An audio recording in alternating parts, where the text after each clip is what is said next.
Today, we will be discussing how to replace the swivel on a Series RT reel.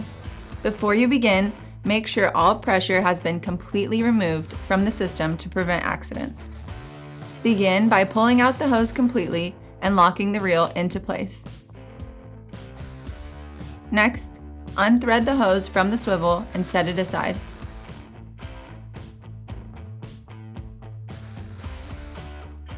Place the wrench on the large nut on the swivel assembly and turn it counterclockwise until the swivel unthreads from the reel shaft.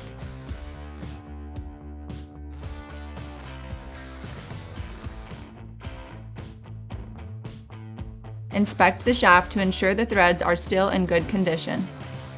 Now you can install the new swivel by turning it clockwise until it seals against the O-ring.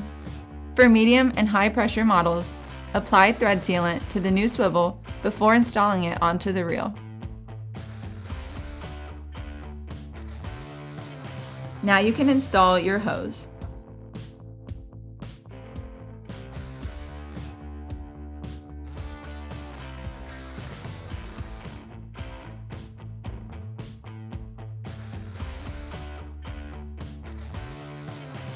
Pull on your hose and retract it back into place.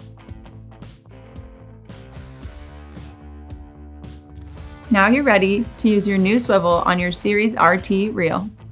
For more how-to videos, visit reelcraft.com.